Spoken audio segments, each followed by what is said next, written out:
একটি সন্তানের ভালো রেজাল্ট করার পিছনে মায়ের অবদানটাই কিন্তু বেশি থাকে।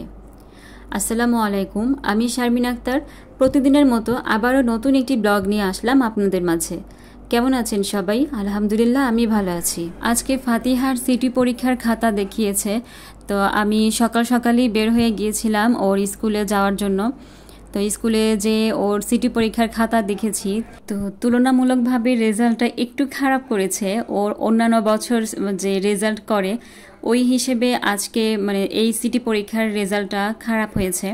দুইটা সাবজেক্টে, অবশ্য সব সাবজেক্টে না। বাংলা আর বাবিপতে একটু কম নাম্বার পেয়েছে, অন্যান্য সাবজেক্টে আলহামদুলিল্লাহ ভালোই পেয়েছে। তো এই যে ওর রেজাল্টটা খারাপ করেছে, এতে কিন্তু ওর দোষ না, সম্পূর্ণ দোষ আমার। আমি অন্যান্য সময় ওর পরীক্ষা যখন শুরু হয় একদম পাগল হয়ে যাই, কখন ওকে পড়াবো, কখন লেখাবো, সারাক্ষণ পড়া নিয়েই ব্যস্ত থাকি। এইবার আমি ইউটিউবের ভিডিও নিয়ে এতটাই ব্যস্ত ছিলাম যে আমার মেয়েকে বিন্দুমাত্র আমি সময় দেইনি যে ও নিজে নিজে পড়েছে। ওর পেছনে আমি মোটেও সময় দেইনি, সারাক্ষণ ভিডিও এডিটিং, ভিডিও করা নিয়ে ব্যস্ত ছিলাম। আর তাছাড়া নতুন নতুন চ্যানেল খুললে স্বাভাবিক অনেক কিছু বোঝার আছে, ওগুলা বুঝতে বুঝতেও সময় যায়, এই জন্য আমি ওকে সময় দিতে পারিনি। এখন আমার মেয়েরও মন খারাপ, আর সাথে আমারও মন খারাপ যে রেজাল্টটা একটু খারাপ করেছে।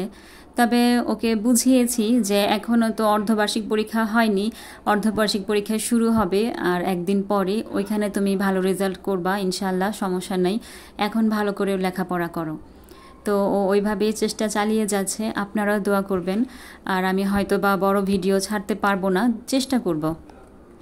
আজকে আমি গরুর গোশ আর খিচুড়ি রান্না করেছি। আমার বড় বোন ওর শ্বশুরবাড়ি থেকে চলে আসছে, ঈদের ছুটিতে বেড়াতে গেছিল। তো ওকে আজকে বললাম যে আপনাদের আজকে রান্না করার দরকার নেই, আমি দাওয়াত খাওয়াই। এজন্যই আমি গরুর মাংস আর খিচুড়ি রান্না করেছি।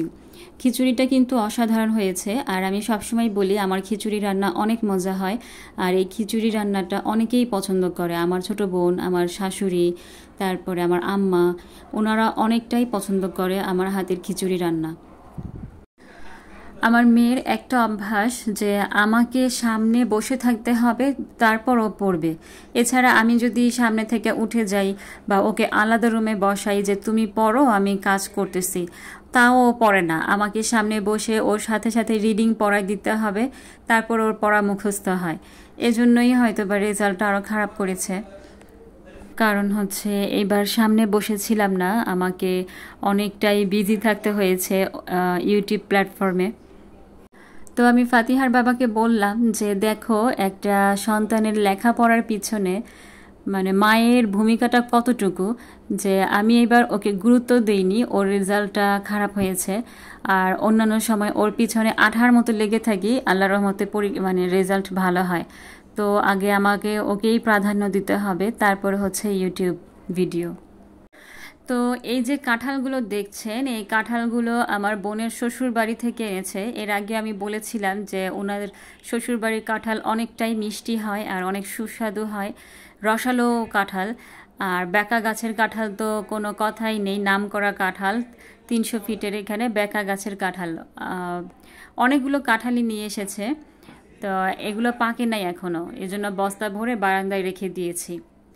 তো আজকে ভিডিও বেশি বাড়াবো না। আমার ভিডিওর কোনো অংশ ভালো লেগে থাকলে প্লিজ একটি লাইক দিয়ে দিবেন, কেননা আপনার একটি লাইক আমার ভিডিওটি আরও মানুষের কাছে পৌঁছাতে সাহায্য করবে। আর চ্যানেলটি সাবস্ক্রাইব করে আমার পাশে থাকবেন। আজকে এই পর্যন্তই, পরবর্তী ভিডিওর অপেক্ষায় থাকুন। আল্লাহ হাফিজ, আসসালামু আলাইকুম।